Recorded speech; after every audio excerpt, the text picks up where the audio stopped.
Are you ready for the best introduction you've had this morning? I am ready. All right, this is quite the gift today. We have Fred Posimo.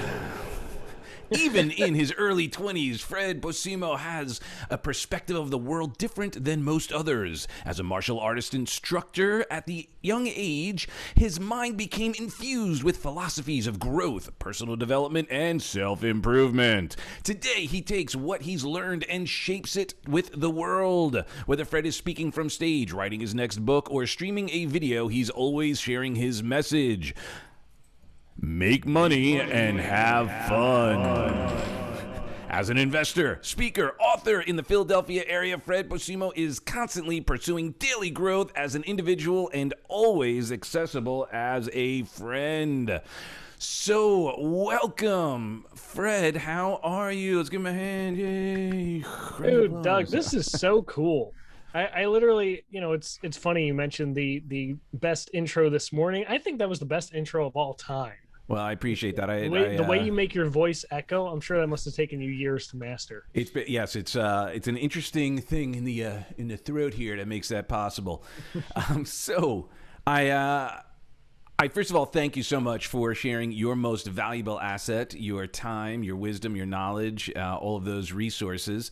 So of course, huge gratitude for joining us, and let's just sort of start diving into to Fred, because we met in sort of another mastermind, as it were, Yeah. and we're definitely people who are on the path and understand the value of interpersonal connections and growing our network. So who are you? What are you about? Make money, have fun. How did that even come about? Because that is a fantastic philosophy.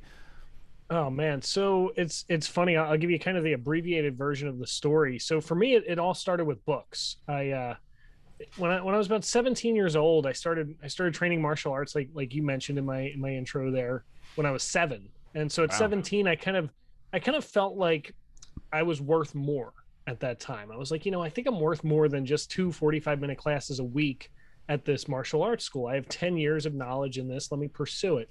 And martial arts, I believe you mentioned you were a martial artist before, Mm-hmm. correct? Yeah. So as I'm sure you know, and many people may not know this, martial arts is really just personal development shrouded inside of kicks and punches, Yeah. right? The kicks and punches help you defend yourself, but it's really about becoming a better human being from the inside out in that sense. So what I didn't know at the time as a kid was I was really learning personal development my whole life. The same stuff that you hear Tony Robbins talk about on stage, or Les Brown, or whoever you aspire to be, or look up to, these wildly successful people were saying the same exact things that I heard on in the dojo on the mat, twice a week as a kid. And then when I was 17, it was just amplified, because then I started going 4 or 5 days a week. And by 18, 19 years old, I was working there full time. I was salaried, and I was there 6 days a week, sometimes 7, and Wow. multiple times a day, teaching 4 5 6 classes when I left there 5 years later. So it was just drilled in over and over and over again. It was like this mindset forged by fire. And when I was 18, I had a kind of a subsequent moment come on top of that, where one of my coworkers at the karate school gave me a book, and he gave me a book titled The Total Money Makeover by Dave Ramsey. Mm-hmm. And when I finally sat down and read this thing, which, by the title, I'm sure you can tell it's a financial literacy book. It's not a fiction book. And for me, growing up in Catholic school, I thought everything had to be like Beverly Cleary or Charlotte's Web or The Catcher in the Rye, all these kind of books that I hated reading. I never made it through any of these. I just kind of flubbed my way on the tests to get through, because I was a C&D student my whole life, Doug.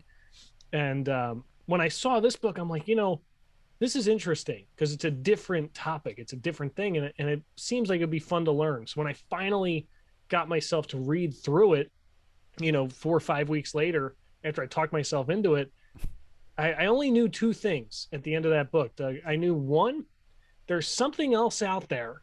I don't know what it is. And 2, I want to find out. And that was enough of like a drive for me to go down this rabbit hole. And this was 18 years old. I'm 26 now. So what's that? 8 years? Is it 9 years? 8 years. Mm-hmm. Yeah, that shows how good I did in school, right? Yeah. 8 years ago. And for the past 8 years, I've just been going down this rabbit hole further and further and further with that same burning question inside of me is I want to know what this is. And what I describe it as today is two worlds. And I write about this in my next book, Make Money and Have Fun, which we're going to jump into, which is coming out this October. So if you haven't picked up a copy yet, you can pre-order it on Amazon, and that's going to be super cool when that's released. But anyway, going down this rabbit hole, trying to answer this question, I came up with this idea of two worlds. There's the visible and the invisible. The visible is what the school system, the government system, the media, everybody wants you to know about. It's this very linear progression of life. Get a 9-to-5 job, go to a good school, get good grades, get benefits, drive a car, live in a house with a white picket fence, have 2 kids, go to your nursing home, retire and die, and live happily ever after. And then there's the invisible world, which is what you and I subscribe to, which is where we're deep in entrepreneurship and personal development and service and impact and all of these kind of countercultural things, at least from my perspective of what I grew up with in Catholic school and things like that. And Make Money and Have Fun, like you mentioned, it was almost a business that I built out of necessity. So one of the books that I read is actually right here that actually stuck out to me more than the rest of the books was this book. It's called Rich Dad, Poor Dad by Robert Kiyosaki. This was one of the first ones that I read after reading Dave Ramsey's book, because right after I read it, I said, I want to find out more about this. What if I read more books, right? That was the logical answer that my brain came up with. Like, hey, you learned all this crap from reading one book. Why not read more? So I set a goal for myself, and I said, I'm going to read a book a month for 12 months. And at the end of the year, I'd actually read about 16 books. So I had surpassed that goal, and they were all financial literacy, human psychology, personal development, self-improvement, you name it. I mean, what called you to, like, when you would pick one of those books, how did you decide was it a book that was recommended by someone, or a book that was referenced or recommended in one of the other books that you read? Like, how did you get called to your next book? Yeah. That's actually a great question. So it was a combination of things. First thing I did was I went back to my coworker and I'm like, dude, thank you so much for that book. It was awesome. By the way, do you recommend any other financial literacy books? And he listed off a few, Think and Grow Rich, Rich Dad, Poor Dad. And I'm like, all right, I'm going to go pick these up. And me being a cheap ass at the time, I went to the library. So libraries have sales sections in there. And most people don't know that. And for like 25, 50 cents, you can actually buy books from the library. Now you got to dig, like you got to like be like, all right, I got a 5-hour window here. I'm going to go to the library and find 3 books. And just for like on that tip, if there's anyone who's, kind of thinking, hey, I don't want to buy a whole, buy a book at, 12 brand new book, thrift stores. Yeah. You go to a thrift store, you can find a lot of these books that most people don't buy. I've got so many because I give them as gifts. So I was like, I'll just, if I see, a bunch of books, or just pick them up. And then, it's like, oh, this would be a good book. And I don't feel bad when someone, like, oh, this is my only copy. I'm like, no, I got extra. Here you go. No, I did that too. A friend of mine, he grew up very, very poor, growing up his whole life. So he was incredibly frugal.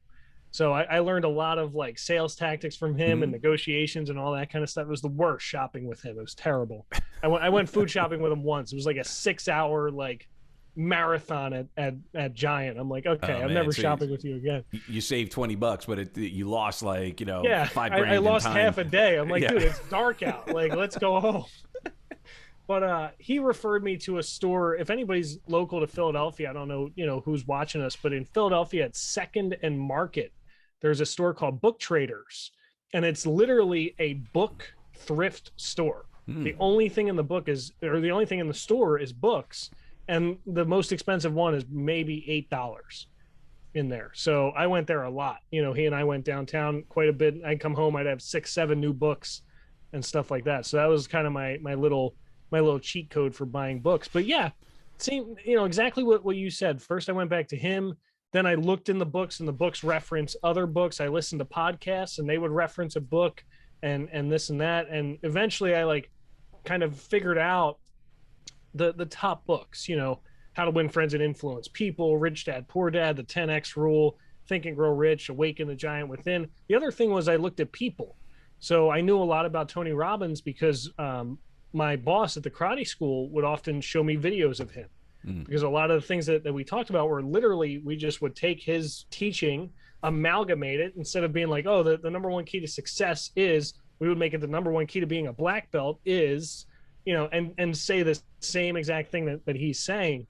So I'm like, I like this Tony Robbins guy. I think he's got something on the ball here. Let me buy some books by him. And of course his books are like 8,000 pages long, so I'm like they're getting a hernia trying to read this thing. But yeah, it started with books, and then it went to YouTube and podcasts and some courses, and it started with a lot of free education and things like that. And what really turned around for me was, like I said, when I picked up Rich Dad Poor Dad, I was like, oh, I found the number one key to all success. It's buy real estate, invest in real estate, and I'll be good for life. Right? That's all I got to do is just be an investor.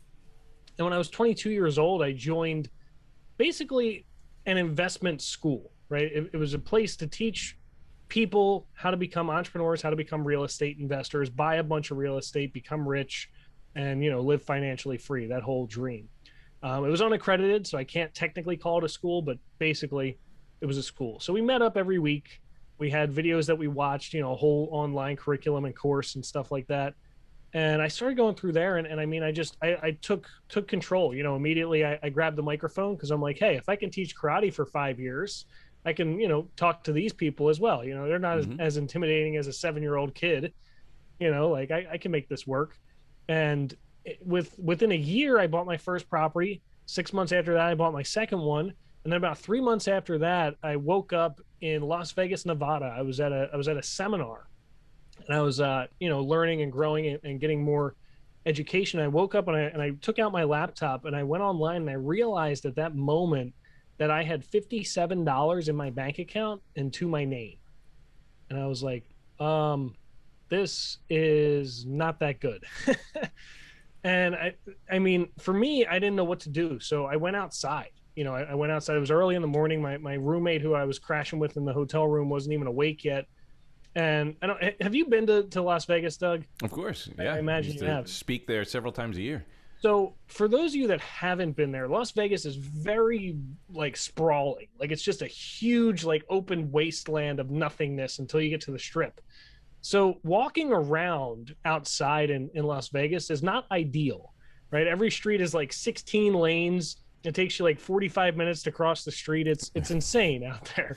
Yeah, and so you find strategies on how to cross. You got to go, okay, this hotel's got a bridge. This way, it's definitely exactly. Yep. Yeah, it's not ideal for walking around. But for me, what I do essentially to clear my head and clear my thoughts, and this is kind of weird, but you might relate to this, being a hypnotist and that kind of stuff, is I actually speak to myself out loud. I'll actually verbalize my thoughts, and for me, it's my way of releasing it from me and basically out into the universe. I don't have to carry the burden of this weight anymore, because I've spoken it out loud.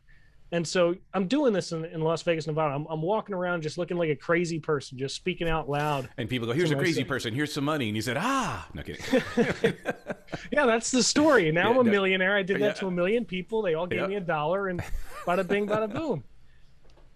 So what really happened, here's the real story. What really happened was I came to this understanding after kind of verbalizing my thoughts. I said, look, I really only have 2 choices here. Choice number 1 is I can cry and pout and bitch and moan and sit in the corner and say, woe is me, and sell my properties, give up on myself, and go back and be a fry cook at McDonald's or whatever. That was option number 1. And then there was option number 2, which is, look, I screwed this up. I'm standing in my own pile of crap because I put myself here. I own that, and I'm going to move forward through this. I'm going to do whatever it takes to come out of this downturn that I'm in, this setback, and I'm going to turn this setback into a setup for my comeback at this point. And needless to say, I went with option number 2, and I went back in my hotel room, and I remember just thinking, I got another day in Las Vegas here. I don't know how I'm going to get an Uber to the airport, with $57 in my bank account. And this is so embarrassing, but I asked my roommate to borrow $100, $100. And he hands me $100 bill. And I was like, thank you. Look, I'm going to pay you back. I promise this is this really means the world to me. Thank you so much. I'm in a bad spot. And Doug, it took me like 3 to 4 months to pay him back $100. Like how embarrassing is that? Like you're this real estate investor guy. You learn financial literacy. You learn all this stuff about money, and now you can't even pay somebody back $100. It was really a tough place to be in. But at that moment, I'd made that decision already. I'm like, look, I'm getting through this no matter what it takes. And it did take me about a good 6 months or so to refinance out of the properties, which that was a whole mess in and of itself. I called about 19 people, different mortgage brokers, and I'm like, look, I need to refinance out of this. And they ask you the questions that they ask everybody. What's your DTI? How much income do you have? How much money do you have in the bank? How long have you been employed? This and that. Finally, I got to the point where I called the last one, and I'm like, hey, I need a loan. And they're like, okay, great. I'm like, listen, let me stop you right here. I'm not going to hit any of your criteria. My credit score is trashed. I have no credit. I have no cash reserves. I have no income other than the projected income of these properties once we refinance out of them. I have no cash in the bank, and I have no cash reserves. But if we do this, you will make money on the back end. Can we make this work? And that literally became my pitch. Yeah. And finally, someone said yes. And I was like, let's do it. And so I refinanced out, climbed myself out of this hole that I was in, settled up, a bunch of my debts that I had. I mean, I was borrowing money to get appraisals done. Like it was so stupid. I'm like, this is like so stupid. And like literally it was just a really, really tough time. And I grabbed a job in the meantime while I was there, just doing some sales stuff just to kind of make ends meet. And I was even putting lock boxes on properties for wholesalers. They were paying $65 a house, which it's like, doing whatever I could to make some money. And as I came out of that, my first thought was, all right, cool. I'm going to buy more real estate. And I don't know if I developed a little bit of a phobia or a little bit of an understanding. I think maybe it was a little bit of both at that point. I said, real estate really isn't fulfilling me the way that I thought it would. Like, yeah, it's a great business model to make some money off of. You can really do well with it and that kind of stuff. But it's not lighting me up. I'm not elated by this business model. It's more arduous than it is fun in a sense. And so I was like, you know what? I need to find something else. I need something else to kind of counterbalance this thing. I like the investing, but I don't think I want to be Fred Posimo, the real estate investor anymore. I want to be Fred Posimo, the something with real estate investments on the back end. And that was kind of my new identity coming through. And I was throwing paint at the wall for weeks. And then I go to another seminar, right? Because I'm always training, always growing, always learning. And it's a seminar where we all, there was about 10 speakers out there, and we all had a chance to speak. I had a 30-minute slot. Everybody else had 30-minute slots. And we all had 30-minute slots to speak. And there's probably, I don't know, Doug, 15 people at this seminar in total. And one guy gets up, and I'll never forget this moment. He gets up and he hands everybody a Post-it note. He puts a Post-it note on our table right in front of us. Bing, bing, bing, bing, right. Every person gets a Post-it note. And he goes up, and this is literally his whole speech. I'm going to use a pen as my microphone. He goes, hey, guys, I'm John Smith. I don't even remember his name. It's like, I'm John Smith. Here's what I want you to do. On that Post-it note right in front of you, I want you to write down in 4 words or less who you are and what you do. Mic drop, took his seat. That was literally his entire keynote. And I'm like, okay, I guess we're going to spend the next 25 minutes trying to fill out this Post-it note. And so for me, I'm sitting there and I'm in this place like I just described to you. I'm like, look, I did the real estate thing. It doesn't really light me up. I like being on this stage. That's why I'm here today. That's why I took this 30-minute keynote spot.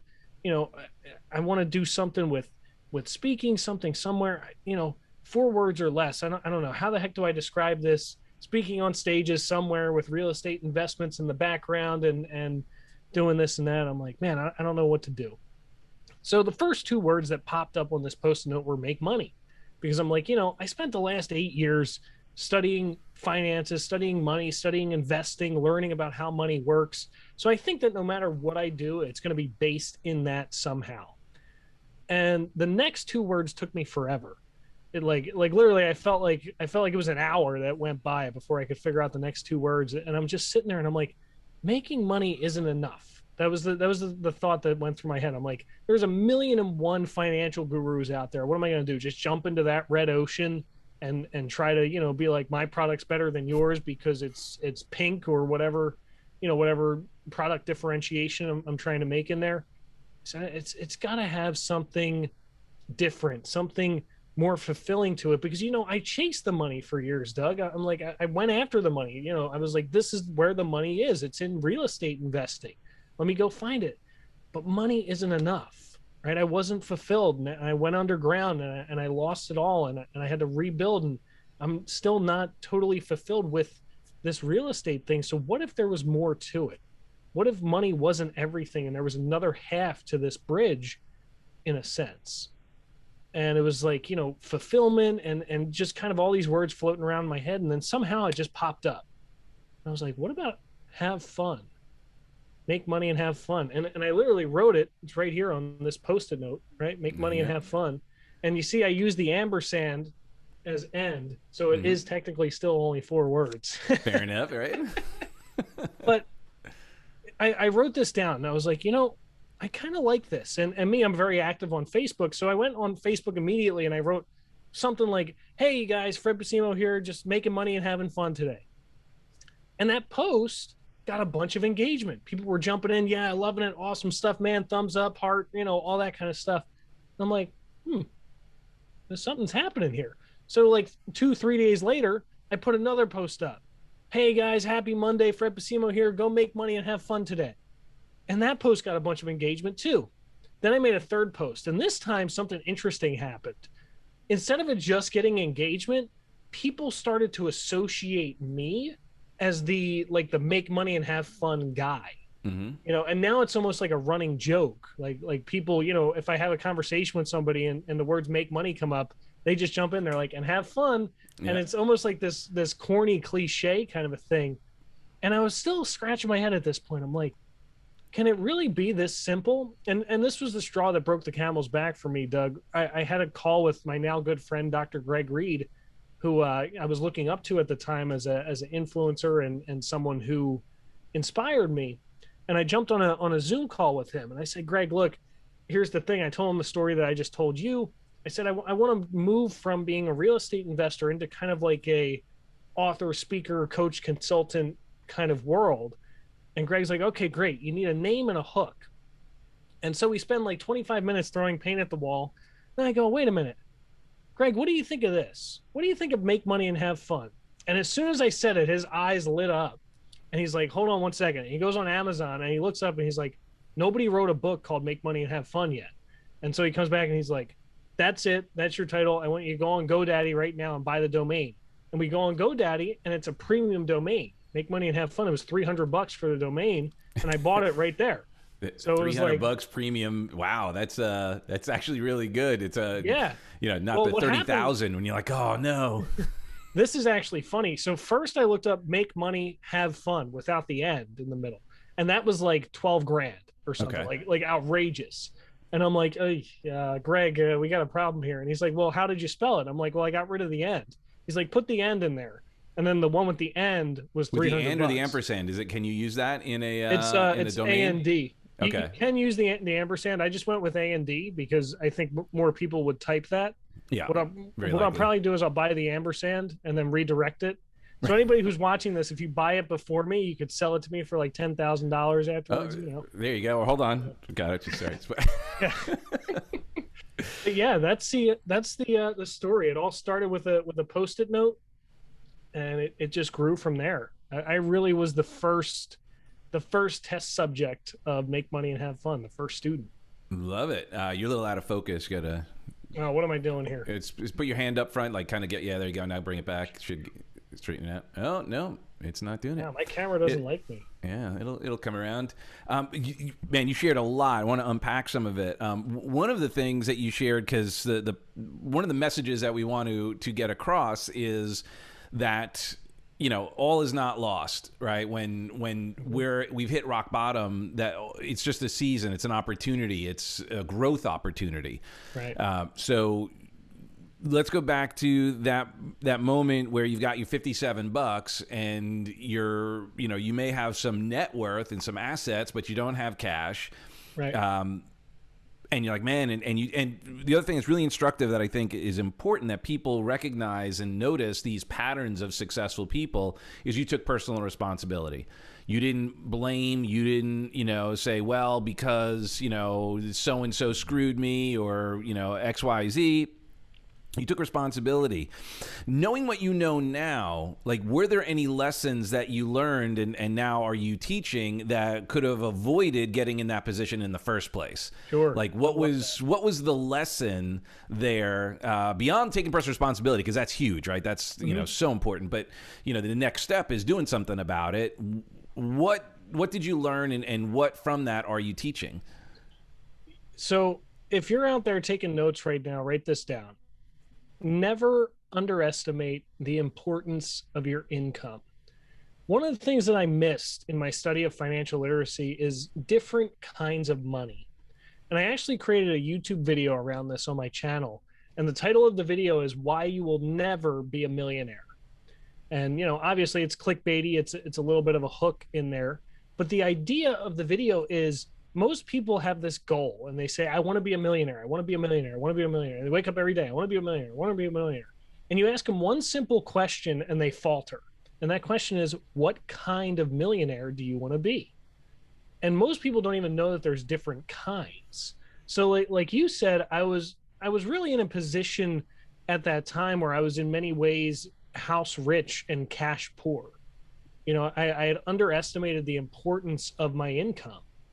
I didn't realize how important having an actual sustainable, monthly income where I'm actually getting checks in the mail kind of a thing was to me. And I was looking at all this different type of money where it was like stored wealth or wealth that you can't really access. A lot of people, especially like talk about Dave Ramsey, right? Dave Ramsey teaches a very simple method of financial literacy. And obviously his message is for 9-to-5ers. It's for people who are not entrepreneurs and stuff like that, which I don't bash on it. It's just a different type of teaching.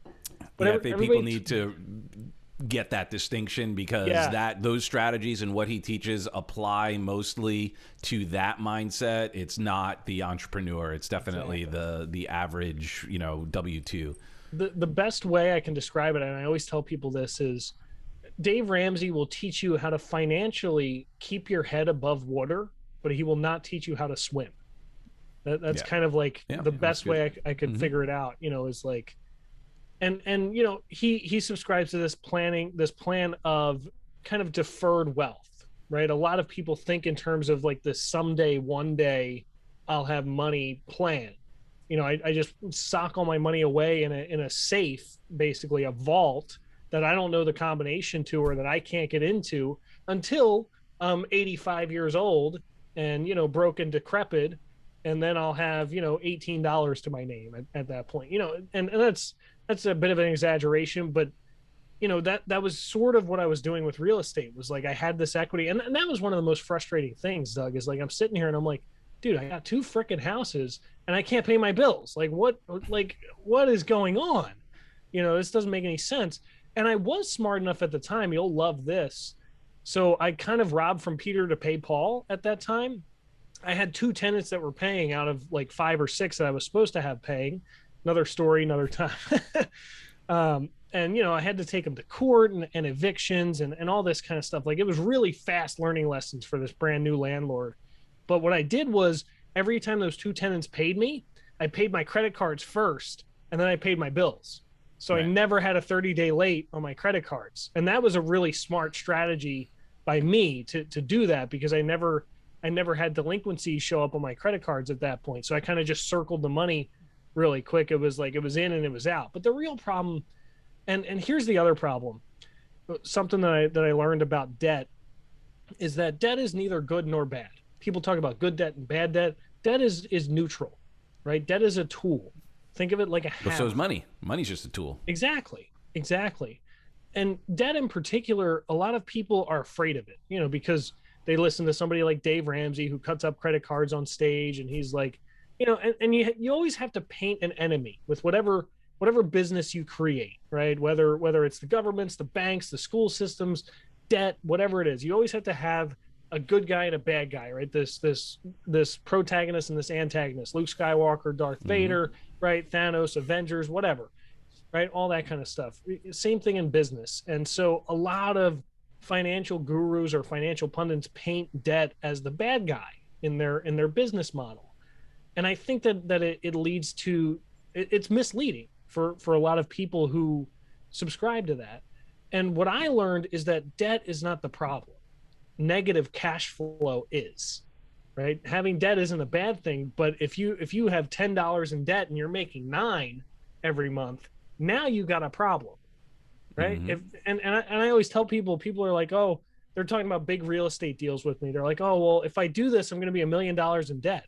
I'm like, yeah, but if you're making 25 million, who cares if you're $1 million in debt? Like, it Mm-hmm. doesn't, the size of the debt doesn't matter. It's the structuring of the deal. Well, and that's why doing multifamilies are easier in many respects, because it's done on the rent roll, not on you're just looking. There you go. Now you're not looking at just the debt as like, oh crap, as the value of the property. It's like, well, no, you've got 12, 15, 20 tenants that are gonna make it, and even if you're at 60, 80, you do your numbers percent full, you're still gonna carry Right. it.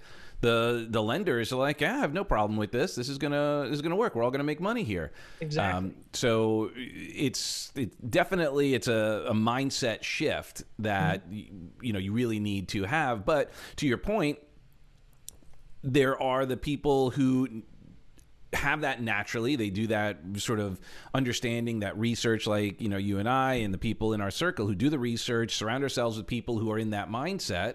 So it really does transform how we look at opportunity, and it's not looking at the debt as a problem. It's like, well, that's I need a hammer to build the house, so it's just a tool.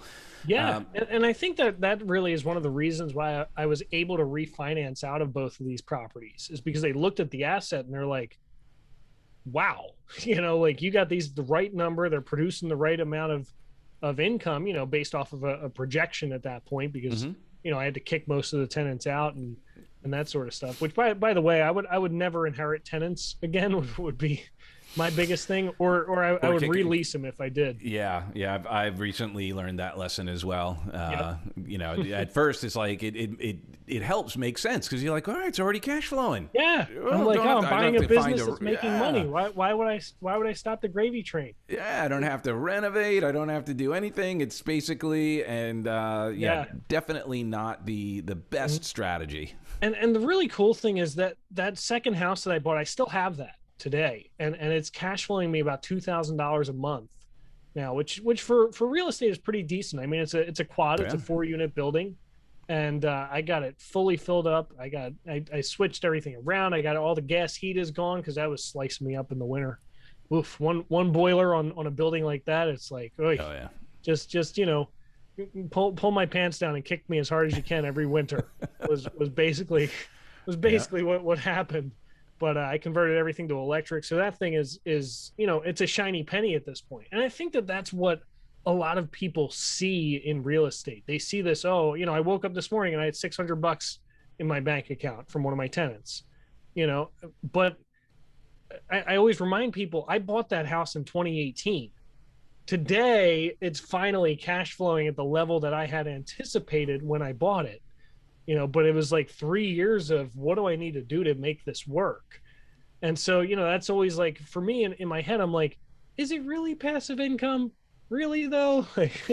Well, yeah. And so that goes down that real estate path of buying right. And, it's make tons of offers. And I'll never look at anything that isn't, already a 10 cap or more. It's not worth it. because I don't want to deal Sure. with just what you shared about. Like, okay, so I Yeah, don't want to no, be it's a good hoping number. it's Yeah. going to, to work out someday. It's like, no, it's going to work now. The numbers work. And if I'm doing 10 or more, great. There's no way I'd buy a 5 or 6 cap. And there are people doing it. And that's great. God bless them. They have a higher risk threshold, and they also have, they may have just a different game in their minds where they're Exactly. just, which is great. There's no right or wrong. It's knowing your outcome. What kind of millionaire do you want to be? And how are you going to play the game? Because it's all it is that the strategy and the tactics, and you just learn from each other, and you find great environments to be able to, like a mastermind, to Absolutely. say, hey gang, I'm looking at this property, or I'm looking at this opportunity, I'm looking at this business, and what do you see? What are the ups? What are the downs? What are the pros? What are the cons? And then you're able to make an educated decision. But the point there is that you're making a decision to take some action and take personal responsibility. And I'm just going to keep bringing that back because it's very instructive that what you shared is that that is one of the key indicators of one's success, is their willingness to just assume responsibility for their life and go, okay, it's not anyone else's responsibility, it's mine. I can't rely on anybody, and I need to have fail safes in place. Right. Have different Totally. partners, different banks, different all of that to go, okay, this, I love doing banking with this one bank. This deal they didn't want. Okay, I got to find. I love that. I had so many people back when I was real estate full time, newbies, right? People who want to get into real estate come to me, and they always say the same thing. Oh, I went to the bank and the bank wouldn't give me a loan. And I go, when you walked out of that bank, did you happen to see any other banks within like a 1 mile proximity walking distance of that bank? They're like, oh yeah, there was about 6 of them. I'm like, yeah, that's usually how banks do it. Did you go into any of the other ones and ask them for a loan? Well, no. Well, and then next level, to just get a little more granular on that, it's like, why'd you go to a bank? Exactly. Why did you go to a credit union? Why didn't you start looking at private money? If Yeah. it makes sense, like there's so many other ways to do it. I mean, again, now we're going down an investment mindset. That's when I would sell them on the education. At that point, I'm like, this is why you should join us. Exactly. I had a great friend of mine. He did almost as many presentations as I did, and he always brought up, people say, oh well, my credit's not that good, and his answer was always the same. He's like, well, how's your business credit? And they go, huh? And he's like, all right, come join my school. Yep. and that was it, because most people don't know that business credit exists or is a thing. Yeah. Which is, it's so fun for me. I mean, I geek out over financial literacy, over credit and understanding credit and debt and just money. It's I don't know why, but it's just fun for me. Well, and so there's, I think, something really powerful in that right there. It's fun for you. So next challenge is for some is like, what do they enjoy? And then how could they leverage other people of what they enjoy? So now you create partnerships. Go, look, maybe I don't like doing the finance part of it, and that I just like, finding the properties. Oh, yep. So maybe you have a partner that they love, raising the money, and you love finding the properties. Like everyone has fun, and everyone makes money, and it's a mastermind, right? So it's a great dovetail. I love it. It's actually funny that you brought that up. So to kind of go further and to make money and have fun, it was interesting as I was starting this business and this philosophy. Because after I got off the phone with Greg Reed, I was like, I actually called up my ghostwriter at the time, and I'm like, hey, that book we're writing? Well, we're going to change the title, the subtitle, and all of the contents on the inside of it. So I hope you're okay with that. And they're like, I guess. And so basically I just changed everything at that point to follow this make money and have fun idea. And in its simplest form, it's literally this idea of bridging the gap between both your passion and your prosperity. Finding this place in your life where not only are you making the money that you desire and frankly you deserve, but also where you're living the life that you want to live along with that. And for everybody, it looks different. Like you just mentioned, I mean, I have a lady who just joined my mastermind, and she wants to do social work. right? She wants to volunteer more. She wants to give more of her time. She wants to give more of her money away. And I told her, I'm like, look, you need to have money. You need to make money in order to be able to give it away at that point. And so it's, it's not like, for me, my goal is I want to make $100,000 a month, right? That's my threshold. That's where I'm at. It doesn't have to be yours. Some people could be happy with 5,000 a month, 10,000, 20,000. It doesn't matter, right? It's your number, right? You pick your number and you pick your fun. Because for me, I love being on stage. I love being on camera. I love doing stuff like this. Other people might be mortified of doing something like this, right? This is the least fun thing that they could pick. And that's fine too, right? Let's find what you want to, what you have fun with, what you enjoy, what fulfills you, what lights you up. And let's figure out a way to monetize that and make money with it. And just doing a mastermind to help people figure out that path and literally pull them along that path has been the best method I found to get people down that road, in a sense. Well, absolutely. And what we don't realize is we have a mastermind all the time anyway. We just don't realize how much we're relying on other people, and sometimes it's not necessarily the most ideal. Sometimes we're asking our broke friends for advice on what to do with our money. Sometimes we're asking our friend who, maybe even who's kind of maybe a real estate agent, and asking them about investing, and it may not be the right person. And it's not, besmirching real estate agents. It's just that transactional real estate is very different than investing in real estate. So it's knowing those distinctions. So when you immerse yourself in an environment with pros of and experts of whatever it is they have to offer, you get a really rich and vivid bit of feedback that is also backed up by experience, as opposed to, as a matter of fact, just the other day I was talking to a friend, and it is a bit of a real estate conversation. His wife's parents unfortunately passed away, and they were selling the house, and they're having a dickens of a time selling. No one came to the open house. And he's like, 2 miles away or 2 blocks away, there was like a line out the door to look at another open house. And I asked him, I said, well, who'd you find to list the property? I mean, you got a couple of problems here. Obviously it's either a pricing issue or a marketing issue, a little bit of both, and I'm sure there's other things at play. I was like, what was it, like a friend of the family? And he was like, yeah, it was, oh, so basically you didn't go who would be the best person for this job. You just went for who would be the most convenient or who was close in proximity, but not necessarily a rock star. And there's nothing wrong with having that nepotism, but also be sure it's the rock star first that happens to be related close to the family or what have you. Yeah. Gary Keller wrote a book called The Millionaire Real Estate Agent. And I remember reading it years ago. He talked, and this stuck with me ever since I read it. He talks about something called mind share. And it's this idea that most people in this world, whenever they're seeking a professional, whether it's they need a doctor, they need a lawyer, they need an accountant, they need a real estate agent, whatever it is, they usually seek out one person. Most people seek out one person.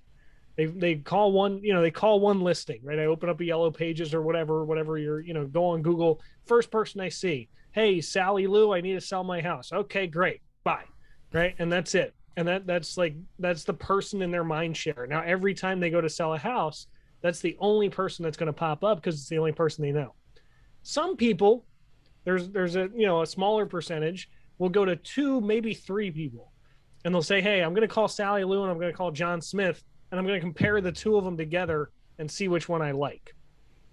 And then it's like this very, very small percentage, like tiny, minuscule amount of people that are successful people will actually go and run the gamut of like, I'm going to interview 10, 15 different people and figure out exactly which one is the best for which scenario. So it's funny that you brought that up. Yeah. And the power of the mastermind is you get that by proxy. Because you'll get just automatically, you'll say, oh, I know this person, they're the best. I know this person, they're the best. I know this person, they're the best. And now you're going, okay, now I'm picking from the cream of the crop. Exactly. If everyone in this mastermind has a best person, now I'm going to interview their best through experience, as opposed to throwing spaghetti against the wall and hoping that me randomly calling as many agents as possible to find the one that's, or, you know, resources, whatever the case may be. Yep. So brilliant. Greg Reed has one of his most popular sayings is seek counsel and ignore opinion. Yep. Right? Counsel comes from wisdom, experience, and education, whereas opinion comes from naivete. And a lot of people do this. It's so funny. You know, I wrote 2 books. I wrote my first book when I was 21 years old, and I wrote my second book when I was 24, a few years later. And you know, a lot of people will go to their parents or their relatives and say, "Hey, I'm going to write a book," and not only are they going to, you know, give you their opinion, but they might even try to talk you out of it at that point and tell you, "Oh, it's too hard. You can't do it. You failed English. You need a literary degree, whatever," right? All these different things. Whereas if you go to somebody like Jack Canfield, who wrote Chicken Soup for the Soul, he's going to give you wisdom, knowledge, and experience and advice and tell you exactly what you need to do. You know, and that's why, like, for me, I trained with Les Brown, right? I knew I wanted to be a speaker. I'm like, why don't I go right to the top here? You know, Les Brown's been speaking for 50 years, spoke to 80,000 people in the Georgia Dome. I think he knows a thing or two about what he's doing. Indeed. So, I mean, obviously, when you surround yourself with people that hold you to a higher standard, you naturally will rise to that. So obviously being mentored from Les, me was Tony, like all these, you know, high end people, you go, okay, cool. Like you're going to pick up some of the distinctions. And the thought I had earlier, when we do, like that old saying, you know, opinions are like noses, everybody's got one. Oftentimes when we do share and get the opinion of someone, and it's someone we care about, and they care for us, oftentimes, and I'm just putting it out there because I want people to not be discouraged if they do have that experience when they talk to a friend, a family member, or someone, and they get that potentially negative feedback. They're sharing it not because they don't believe in you. They're sharing it because they don't believe in themselves, and they are just trying to prevent you from experiencing the pain that they think they may experience had they go for that same sort of goal. And, you know, it's really interesting because as we're growing up, I think we have those opportunities when we're kids. And I'm sure, like, you experienced this when you were training. And when I was doing martial arts, I would teach classes, but I wasn't like, you know, I wasn't a teacher. But I would notice that one of our goals is to create a space of encouragement to challenge people so that they could recognize that they are capable of so much more. And you'd see the parents sometimes coming in, and the little kids are, you know, they're ready to spar, and the parents are freaking out. They're like, right? And they're not going to get hurt, right? You know, but they're like the ones who are more scared than the little kids who are ready to spar and all that. And I actually had that happen. Our daughter she's 6 and she's taking jujitsu. Nice. And I sent a video, and my mom was like, well, like, you know, I sent her a video of what was happening, because she's like, are they fighting? And I'm like, well, yeah, they're ground fighting. I mean, it's just like jujitsu, it's like wrestling kind of. Yep. And she's like, is she wearing gear? You know, is she wearing a helmet? I'm like, no, like she's. There's no strikes. Yeah, it's not that kind of thing. And so I sent her a video, and she's only been taking it for like a couple of weeks, so she's still really, you know, new. Right. But she's learning how to fall, and she's learning how to, you know, all those things. And my mom was like, fascinating. And sometimes when people would even say something like that, it's like, well, no, why isn't that awesome? Like, this is great. Like, and that could be perceived as like a negative thing. I'm just putting it out there because I think sometimes we allow other people's opinions to get in our head and infect us. And it's really more about them than it is about you. And that's the power of a mastermind, when you've got all these people going, yeah, let's do it. I got to jump in on that. That's probably the hardest part. You know, I always tell my story, the $57 in the bank account, getting stuck in Las Vegas, $100, 3 months to pay him back. That, in a lot of ways, for me, that's the easy part. Right? Running out of money and making it back, that's easy. And I know, like, for me, It's always like, look, if I declare bankruptcy, I just push the reset button on my life. Like, we live in America. If you run out of money, you get stimulus from the government. Like they basically take care of you at that point. So that's not really the thing that discourages me. For me, it's more about the naysayers. And for me in particular, it's my mom in a lot of ways. My dad is much more open-minded. My mom is very stuck in this like linear American dream progression. And I think that in a lot of ways for her, it's still even difficult to admit that I'm an entrepreneur or call myself an entrepreneur. She thinks that I'm unemployed, in her mindset, and love her to death. And she means well. It's this interesting thing to overcome. And for me, I'm all about validation. I love being on stage. I love wearing my goofy red jacket. I love being appreciated, recognized, complimented, and that kind of stuff. So when there's that discouragement behind you, it makes it so hard.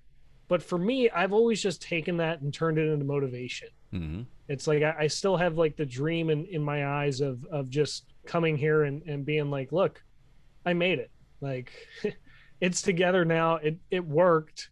And, I made it happen despite all of the naysayers, despite all of the people who didn't believe in me, who didn't think it was a real job or didn't Mm-hmm. think that it was, this real thing. And for me, that's like the fight worth fighting for. I guess you clearly, if you're allowing naysayers to infect your head, you're going to have a real problem. If you have them actually inspire you, where you're I remember.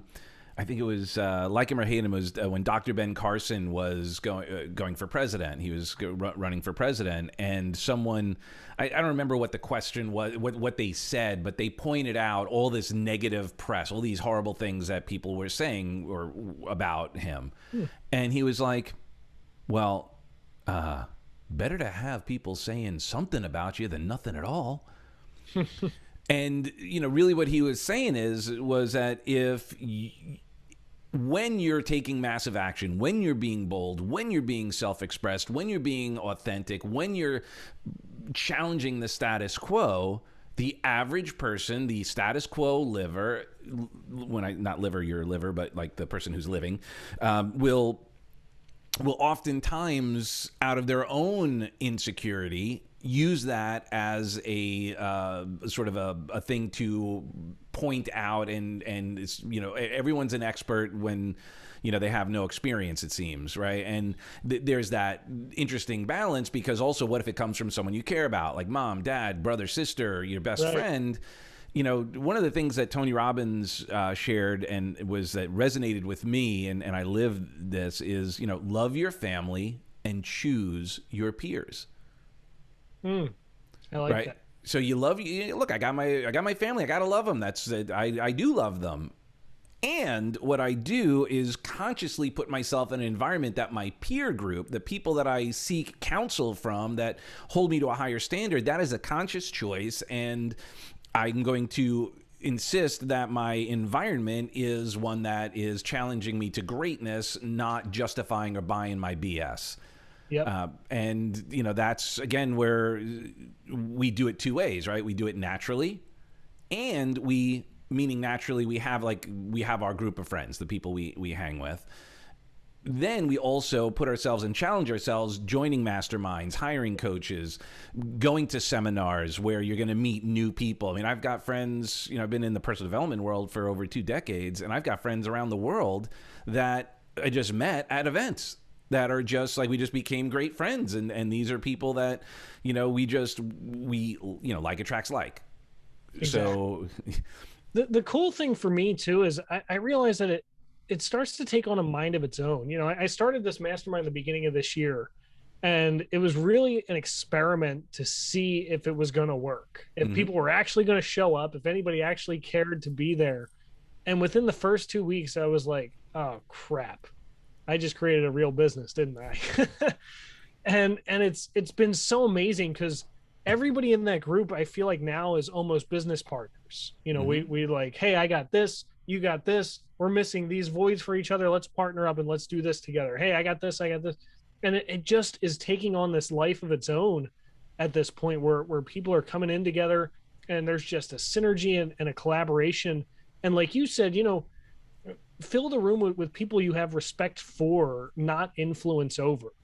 And that was one of the coolest things for me. Prior to the mastermind, I tried doing one-on-one coaching, and I really didn't like it. One, it's very time consuming, and two, the value is strictly limited to me. As far as I go, is as much value as I can provide. With the mastermind, the value is unlimited.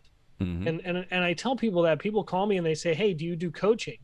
I say, "Yes, I do, but I would, I think that it would be a better fit for you to come and hop in the mastermind, because in the mastermind, it's not just me anymore. Everybody that's in there is taking on the role of both the student and the teacher, including myself. I jump in the chair and I'm like, hey, look, I'm stuck on this problem. What do you guys got for me?"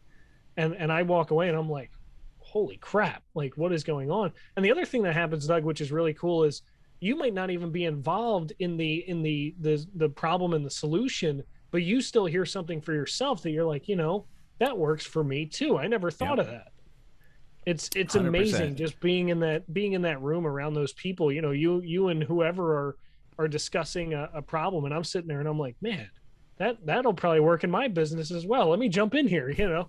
And now it creates a mind of its own. And the best way I describe it, I always tell people, it's an environment where 1 + 1 = 3 at this point, because something else is there that doesn't exist from each individually, but when we're collectively together in one space, it just takes off. Yeah, it's exponential geometric growth, because it's, again, I always share this, I am not smarter than all of us, right? One of us is not smarter than all of us. And, the collective brain power, the brain trust is, obviously, even Napoleon Hill talked about that in Think and Grow Rich, and his mastermind sometimes included people that weren't even alive, where he would actually have, like you shared your process of vocalizing and that talking to yourself, you could, not even realizing it at that time, be channeling other bits of information. And not to go too woo-wooey, right? It's just that, but even when I do NLP trainings, one of the processes we do is we go, we have self, and then we have, meta, right? So we look from the outside looking in, and then stepping into, imagine, step into someone you admire, someone alive or dead. And what would they say to you right now? And what we would naturally do is go through that process and go, well, what would Tony say? Right. And you could just kind of imagine, okay, what Tony Robbins might say. We've done the research. We've kind of learned who he is, or what would Les Brown say, right? Besides, I see greatness in you. You would, there would be that whole process of, having that other than one perspective influence. And I'm not suggesting that people have masterminds on their own and go schizophrenic. I'm just saying that there's opportunities to, if you don't have access right now, let's say it's in the middle of the night and you're stuck, maybe calling, your mastermind is not appropriate, but you could go, wow, what would Fred do? What would Fred say? Let me imagine I'm in that group. I've been on those calls and I've gotten this kind of feel. What would he say? Or what would Steve say? Or what would, Beth say? And then you could actually get yourself unstuck and more prepared for whatever challenge and opportunity you have ahead, plus something to bring to the group now that you've also made some other distinctions. And it'll be very powerful and interesting to see if actually Fred had the same thing and the same thought that you would say. And I know it kind of went down an NLP path, but no, I like it. It's real, right? And that's the power of having these great associations, because as we get to know each other and we get that feedback, we can actually be able to, that's why this growth is exponential, because sometimes we'll have that conversation before we get 3 steps ahead, and then we get to the real question or the real solution. Exactly. I went to a mastermind one time. It was an 8-hour mastermind, right? 9 to 5 all day. And we probably, there was about, 20 of us. We probably spent about the first 4 or 5 hours just coming up with our question that we were going to bring to the group. Yep. And how powerful that is. And one of the things that I think is even worth bringing up is the power of the mastermind isn't always the people in the room, it's the people that aren't in the room, in the sense that everybody that comes there has their own group of friends. It's like that corny marketing thing where they're like, oh, you touch one person, that person has 100 people in their friends group, and they tell every one of their friends, and all of a sudden you spread like wildfire. It doesn't really work that way per se, not as easy as on paper, but the idea is that in any mastermind or any coaching environment, there's always two answers: the one that and the one that you know where to find, in a sense. And so bringing it in, it's like the people in the room may not be the best suited to answer your question, but they know somebody who is. And now you're exponentially increasing your own associations, your own connection tree, in a sense, because now you're tapping into all of these other people's friends. It's like people come into my mastermind, if they want help with speaking, I'm getting them on the phone with Les Brown. If they want help with writing a book, I'll put them on the phone with Greg Reed, who's been in over 100 books. Like it's not just me, it's my entire Rolodex of people. Well, and also it's instructive about when you do invest your time, your energy, and your treasure into a mastermind, everyone else is also doing that. So they're wanting to create that energy of reciprocity where when, someone has a challenge, they're like, open up my Rolodex, right? Because I'm going to want you to do the same for me. Like this is the environment, that we're in, where it's like givers gain. Yeah. And I've got to prime the pump. I've got to add value in order to also be able to receive. And then the last thing around that little distinction is the law of reciprocity is not like the mafia. Right? It's not like, hey, I give to you, you give to me, right? Where if I gave you a referral, that I'm looking to you to respond, to return the referral. What we need to think in a wider terms, especially when we're in like a mastermind of sorts, is that we've provided and now our hands are open, and it could come from someone else within the group, because how you do anything is how you do everything. So it's just, I put that out there because I think sometimes people might feel like it's a trade. And it's not. It's a transfer of energy, but it also needs to be holistic. That it's not just like direct one-on-one. Like, okay, now you owe me, and that gets a little bit like BNI kind of runs on that philosophy a little bit. Where they're just tracking how many referrals are given, and while it's not necessarily they're doing it, I get they're doing it to track it and measure and say, hey, look, we've increased business by 26% or what have you. But sometimes when you do that, when you track it like that, it becomes like a competition, and not in a good way, I don't think. Right. If it's more holistic and a natural sort of opportunity, it just seems to have more flow. And that's just a personal opinion. It's interesting because everybody that comes into the mastermind gives because they want to give, right, not because they feel obligated to. And I put an affiliate program in my mastermind as well, because I believe that those people need to be rewarded. That's different though. That's just sort of natural. Like, hey, like bring someone in. Of course, that's of course I'm going to give you a piece of that. Why wouldn't I? And I'm not doing it from an incentivizing point of view. Like, guys, please help me grow this because I need more salespeople here. It's not that. It's like if somebody else joins the mastermind, we win. Right. Not me. It's not Fred Posimo mastermind. It's the Make Money and Have Fun mastermind. And I don't claim to be the expert in here. I just put it together and host it and facilitate it. But I'm sitting in the opportunity chair too. I'm coming in and saying, guys, look, I'm stuck. Help me. Mm-hmm. Like I need to be the student here for a minute and relinquish my teacher role, and whatever you have to give to me, give it to me. Cause I'm not the best at it, but I just, facilitate. I open up my house to you, but I'm going to eat at the table with you. Right. Love it. Brilliant analogy. So like, how does one find out more about it? Like, what is your sort of marketing angle, your process? How do you grow your business?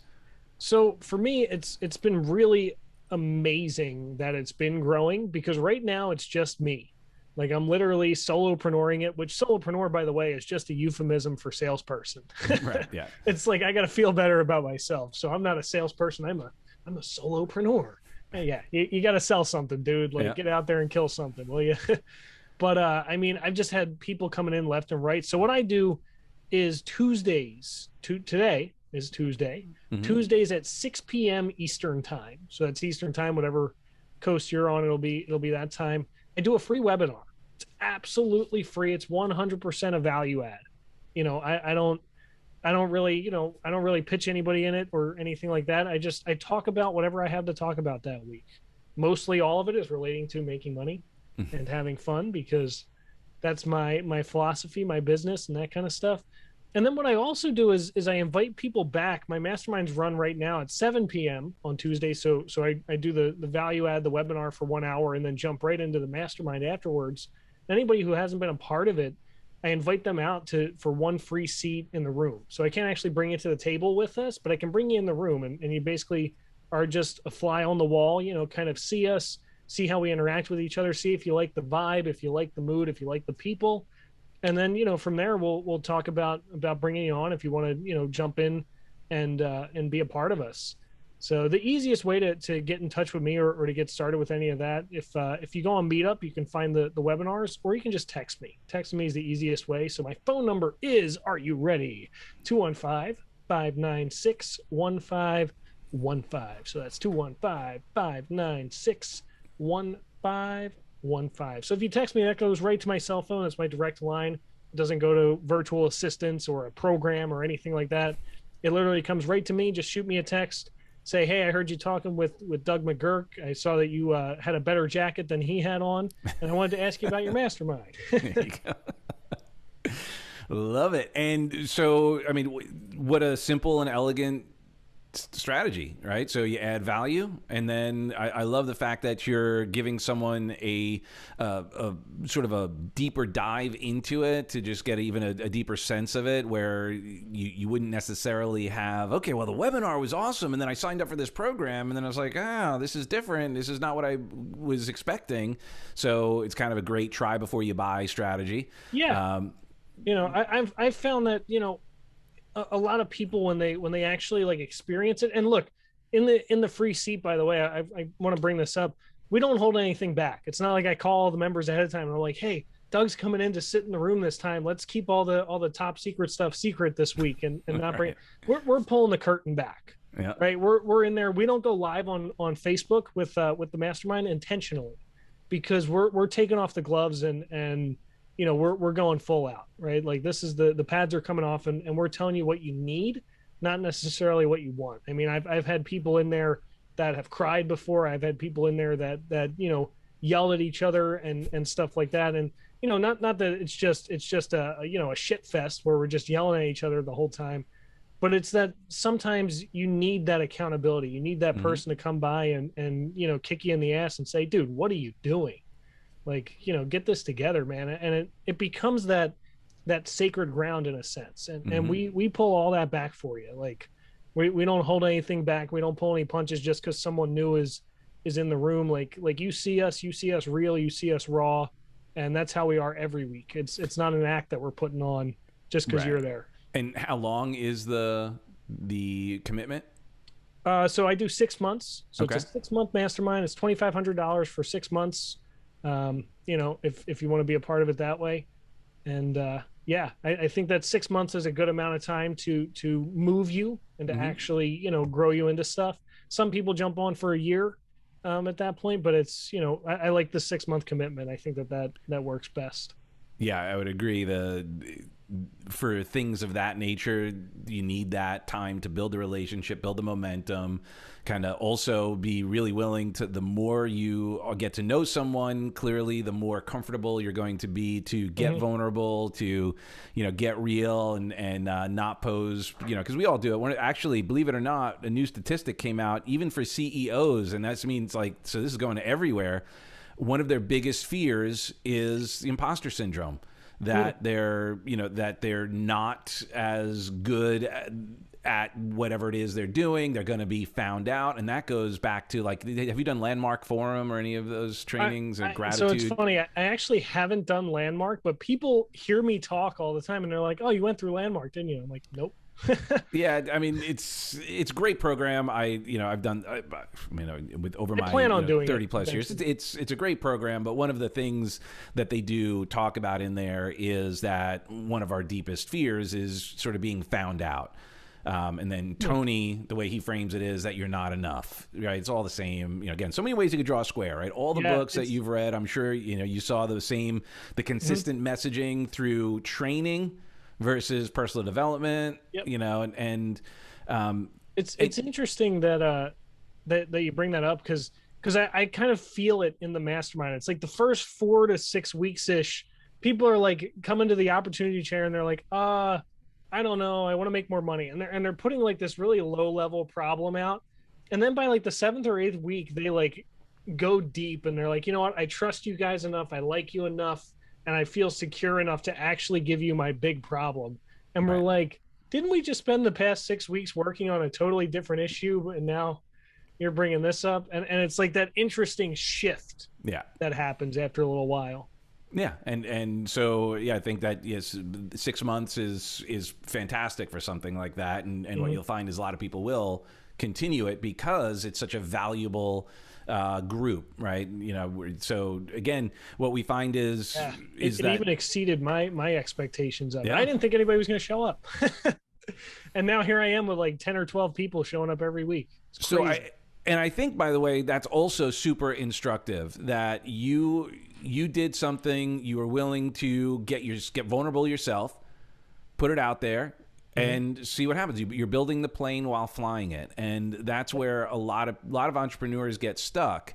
And I think one of the best blessings, I think, given your age and your experience, is that you have enough experience and enough knowledge that you understand obviously quite a bit, but you're not so like seasoned that you're comparing yourself to Les Brown because you've been in that community for so long that now it's that comparison. You're like, oh man, I'm not as good as Wes. I don't have Wes's background. I don't have like, you're still willing to go out and do it. And I think that one of the challenges that a lot of people, especially speakers and entrepreneurs, and sometimes they're waiting to get it perfect. They're comparing themselves to someone who's been doing it for 30 years, and they're going, I'm not as good as that person, or I don't have the leverage, or I don't have the notoriety, or I don't have all of that. And that's what stops them from taking the action necessary. And you've experienced that. That's why it takes sometimes maybe 6 weeks, 8 weeks for someone to actually share, because they don't want to kind of go, I'm not as far along as I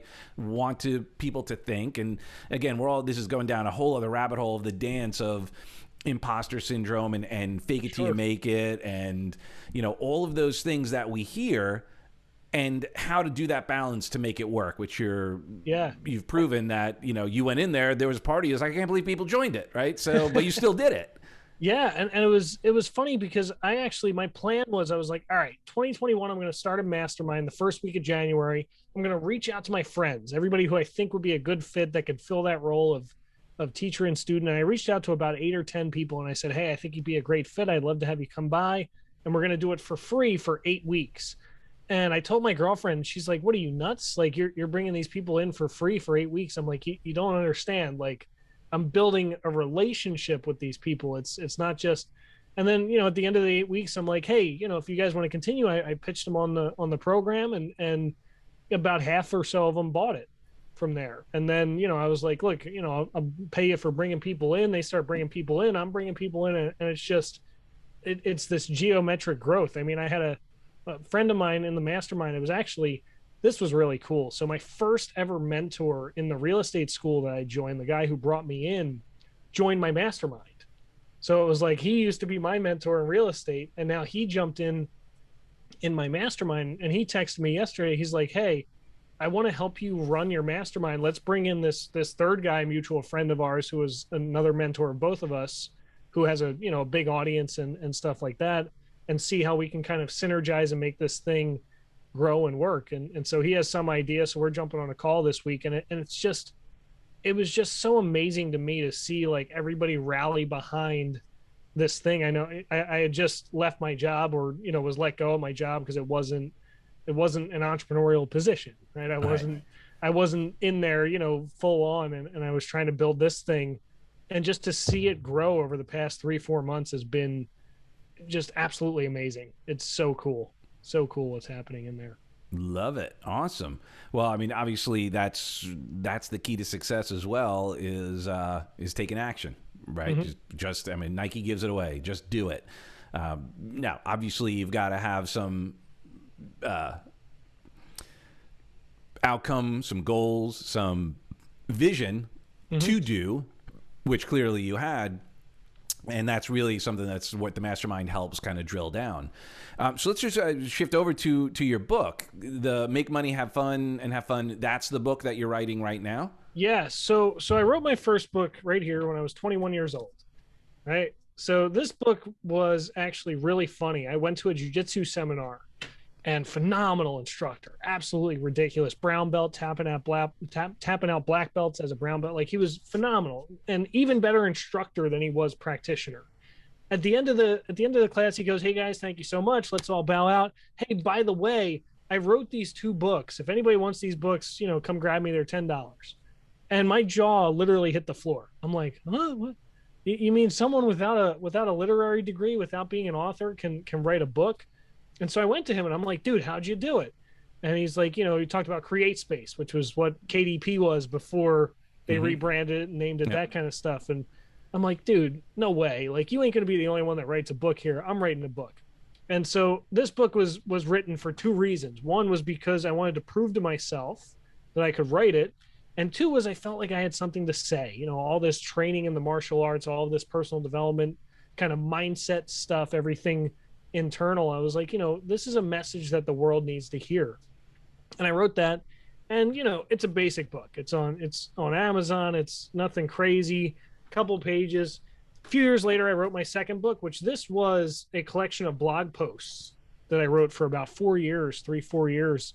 Because the funniest thing was, the day after I wrote my first book, I finished it and I'm like, that's it. I'm never writing again. I'm done. Because it was so hard. Yeah. It took me like 1.5 years, almost 2 years to write this book. I'm like up at night, waking up early in the morning. It was just this tedious, arduous task to overcome. And I was like, I don't want to go through that again. The next morning I woke up and the only thing I wanted to do was write. And I found blogging. I'm like, okay, I can blog. It takes 15 minutes. It's up, it's posted. The world sees it. I can share it. Bada bing, bada boom. This is great. And so I did that for about 4 years. I wrote blog posts over on medium.com. I think you can actually still see them on there if you look me up. And after doing that for like 3-4 years, I had like 100 and some blog posts. I'm like, why don't I just put them all together and put a cover around them and call it a book? Yeah. Because at that point, all my friends had more than one book. And I'm like, man, I'm the only one with one book. This sucks. Like, I need another book. And so then I met David Hancock, who's the founder of Morgan James Publishing.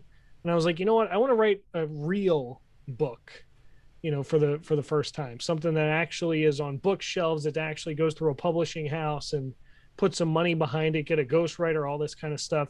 So I spent pretty much all of last year and even the beginning of this year putting that together. And this October, Make Money and Have Fun, Bridge the Gap Between Your Passion and Prosperity, will be available anywhere books are sold. You can pre-order it now on Amazon, and coming this fall, it'll be in bookstores everywhere.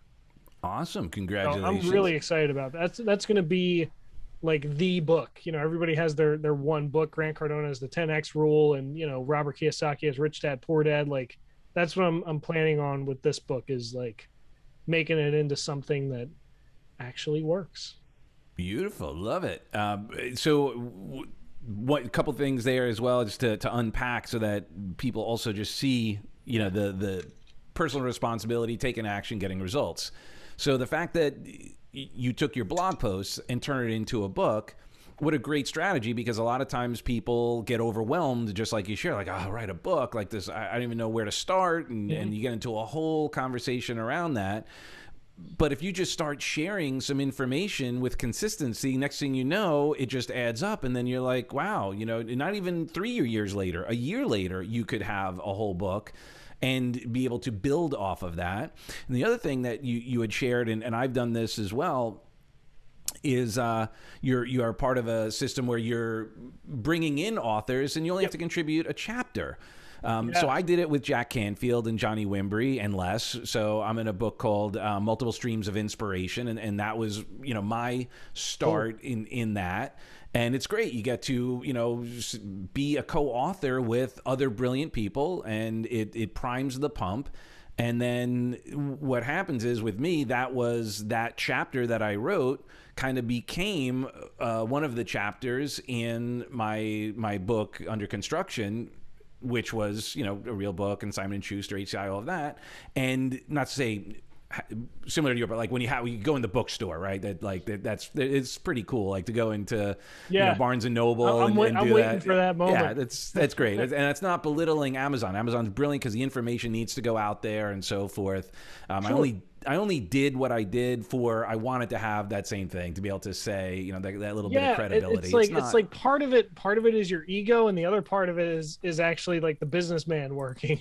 Right. Yeah. And it's all good. Nothing's right or wrong. But really the key becomes taking the action, right? Just going out there and doing it. And there's no right or wrong way. There's just is it getting it closer to your goal or further from your goal? Yes. And then do you need to adjust it? Right. Mm-hmm. And you're a testament to taking action, adjusting, surrounding yourself with people who are able to give you some not only positive reinforcement, but also some great feedback, perhaps some, even critiques. Say, I might do it a little this way. Maybe I would, sure. I've been down that path before, and here's some pitfalls. Yeah, it's interesting because, like you mentioned, I'm starting a co-authorship, and I kind of it kind of came about by accident. It came about during my mastermind. I had the idea, but I'm like, you know what? I got to grow the mastermind. I got to grow the mastermind. And Jason, my first mentor, like I told you about, he's like, oh, I'm part of this co-authorship. I just wrote my chapter. It's really cool. Fred, you should do something like that. And I'm like, I kind of been thinking about this for forever, but I want to focus on the mastermind. He's like, well, I'll contribute my chapter to it. And then like Walter spoke up, he's like, oh, I'll throw a chapter in there. And then I have another guy, Gordon, who's in there. He's like, I'd love to put another chapter in there. I'm like, well, I already have 3 chapters. I guess I might as well keep going. You're doing it at this point. So now I'm just going out to people who, like you said, want to be authors, but don't want to go through the arduous process that I went through writing my first book. And it's tedious. It's hard. It's a hard thing writing a book. And, it's either you can write it and go through all the work yourself, or you can pay a crap ton of money to publishers, editors, and ghostwriters and graphic designers and every other piece that you need to get this out. And it's like, which way do you want to go? So this kind of bridges that gap between both of those extremes, where it's like, hey, pay a few bucks, so, to cover my costs on it, and then, come in, contribute, and you can use that, like you said, you use it to get on stages, you use it for PR, you use it for your business, now you have that title of published author, or more than likely, Amazon bestseller on there, just based on simple marketing campaigns and stuff like that. And then even the names in the book, if I might reach out to Les and be like, hey, do you want to write the foreword to this book? And now you can say I've authored a book with Les Brown. Yep. And that kind of stuff. Yeah. Admittedly, the first book that I did, the multiple streams, dating ourselves so much, Amazon bestseller, and that whole strategy was not a thing. It was, yeah. not like today where you can sell one copy and you're like an international bestseller. Yeah, I sold it in Canada at 3 a.m. Yeah, beat everybody out on that. Yeah. Right. And look, I always thought about this. I'm like, if you have 2 books, right, and I sell one copy of one book and none of the other, wouldn't that make one book a bestseller?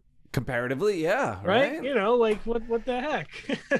Yeah, it's all. And again, at the end of the day, all we're doing, the reason why we do all of this is to bring out energy, bring out information, bring out opportunity for people to think a little bit differently, to transform their lives, ultimately to take personal responsibility, recognize that they have something to offer and that it's vital that they offer it so that we can all grow together. And it's a different kind of community. It's it really is truly about inspiring. It's like being on a championship team. I guess at the end of the day, I guess that's one way to look at it. You have two choices, I suppose, in life, right? Do you want to be in the stands or do you want to be on the field? And there are tremendous differences in experience and results, like how you live your life. You're either playing the game and you're in there getting hit. You're in there, you know, taking the hits, but you're also creating value, massive value. Or you could sit in the stands and just be a consumer, just be a participant, an audience member. And just like sports, entrepreneurship, or life, you have the people who are in the field who are playing the game, and then you have the armchair quarterback saying like, hey, you know what you should have done, right? And they have their opinions, and they could hate on. I find it amazing that people will hate on a sports person or a celebrity, like you didn't even know them. Like that's not really a fair, you know. My favorite are the Monday morning quarterbacks. It's like, oh, here's the ball. You know, you go show me how to do it. Right. And I think that hopefully what we're doing is, in the goal, the outcome of what both of us stand for, obviously, since what we're standing for is providing people with the opportunity to step up their game, to get in the game. And you don't have to, and that's the thing, you're not going to be, you know, Tom Brady overnight. You know, you may have to write a chapter, not do your whole book yet. Start with a chapter. Right? You know, maybe, you know, you're not ready to hire a one-on-one coach, but, you know, get in the mastermind, participate in that environment, you know, go to a seminar, really start finding a way to model people who are getting the results that you're looking to achieve, instead of complaining about it, instead of bitching and moaning about how things aren't the way you want them to be. Go, oh, who's got a life, who's making money and having fun? Huh? Fred is. Let me go find out. Let me learn some more about that. You know, it sounds like a good title for a business. I like that idea. It might be, and maybe by now you've figured out that this is how you learn the real deal on success. I love it. So, dude, thank you so much for your shares. You've got to text me or email me that your phone number, any website you want. We'll put it in the description. If you want to say it again right now, let's end with that, and then we'll throw it in the comments. So, for those of you out there who are still living under a rock and you haven't come hang out with me yet, here's the deal, right? A lot of people offer different ways to get in touch. I like that personal touch. Just text me. Right? Just send me a text message. Don't call me. It's 2021. What are you doing calling people still? You know, let's get over that, right? Text me. My number is 215-596-1515. Just text me your first and last name. Say hey, say hello. Text me the word mastermind. I'll give you some more information on the mastermind. Text me the word author. I'll tell you all about the co-authorship, how you can get involved. Or just say, hey, right? Hang out with me. And like I said, it's really me. It's going to my actual phone. It doesn't go to a system, a server, a Pat Live where some virtual assistant, some guy in India picks up the phone. That's coming right to me. And online, you can go to makemoneyandhavefun.com. It's end with an A-N-D, makemoneyandhavefun.com. And that has all my stuff on there, too. It tells you about the mastermind, tells you about everything except for the co-authorship on there. That's not on there yet. I got to get my web guy to throw that up there. But yeah, like I said, come hang out with me there. And the next best place is on Facebook. I'm always active on Facebook. If you send me a direct message on there, I'll definitely respond to it. Yeah. And tell Doug that he's an awesome host, because this was so much fun. Indeed. Awesome, brother. Well, I appreciate you for who you are and who you aren't. Thank you so much for sharing your brilliance, your wisdom. Last plug for me, ifreedomhacknow.com. Go there for your free training, the 3 keys to creating success in your life. Earn more, laugh more, love more, and be more. And with that being said, thank you again so much. I look forward to more fun with you, and it's been my absolute privilege to be part of this conversation. And I'm thanking you. Thanks, Doug. You the man. Thank you, brother. I will talk to you soon. All right. See you, brother.